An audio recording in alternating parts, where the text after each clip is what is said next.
ડેડિયાપાડાના આમ આદમી પાર્ટીના ધારાસભ્ય ચેતર વસાવાએ એબીપી અસ્મિતા સાથેની વાતચીતમાં આપ્યું મોટું નિવેદન। વર્ષ 2027ની વિધાનસભાની ચૂંટણીમાં આમ આદમી પાર્ટી અને કોંગ્રેસે સાથે મળીને ચૂંટણી લડવાની ઈચ્છા વ્યક્ત કરી। ચેતર વસાવાનું સ્પષ્ટ માનવું છે કે આગામી વિધાનસભાની ચૂંટણીમાં કોંગ્રેસ અને આમ આદમી પાર્ટીનું ગઠબંધન થાય। જો સાથે લડીશું તો ચોક્કસ પરિવર્તન આવશે તેવો ચેતર વસાવાએ વિશ્વાસ પણ વ્યક્ત કર્યો।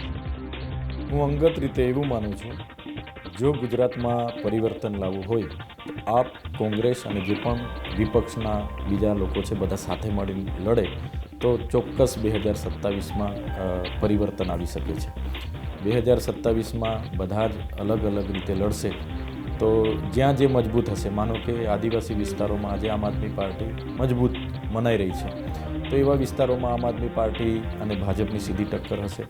અને જ્યાં અમદાવાદ છે, અમુક સિટી એરિયામાં કોંગ્રેસ અને ભાજપની સીધી ટક્કર છે, એવી જગ્યાએ સીધી ટક્કર એમની થશે તો લોકો જોશે ને એ પ્રકારે જે ભાજપ વિરોધી મતો છે તે એ પ્રકારે એ પાર્ટી સાથે રહેશે એવું મને લાગે છે।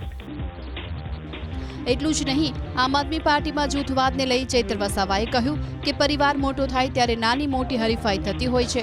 અંદરો અંદર કોઈને કોઈ પદને લઈને હરીફાઈ થતી હોય છે, પરંતુ ભાજપ અને કોંગ્રેસ જેવી જૂથબંધી આમ આદમી પાર્ટીમાં નથી।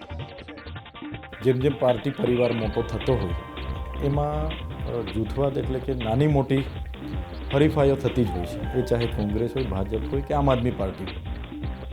ક્યારે અમારી વચ્ચે કોઈએ પણ ખુલીને અમારા ક્યારે એવું થયું નથી, પણ અંદરો અંદર હું માનું છું કે કોઈનું હોય। કોઈને સીએમ ચહેરાની હરીફાઈ કોઈની હોય, કોઈને આવનારા દિવસોમાં ધારાસભ્ય ચૂંટણી લડવા માટે ટિકિટોની હરીફાઈઓ હોય, કોઈને જિલ્લાના પ્રમુખ બનવાની હરીફાઈઓ હોય, કોઈને રાજ્યના પ્રમુખ બનવાની, એ તો બધી પાર્ટીઓમાં હોય જ છે। પણ જે પ્રકારે કોંગ્રેસ અને ભાજપમાં અમે જોઈએ છીએ એ પ્રકારે આમ આદમી પાર્ટીમાં મને ક્યારેય એવો અનુભવ થયો નથી।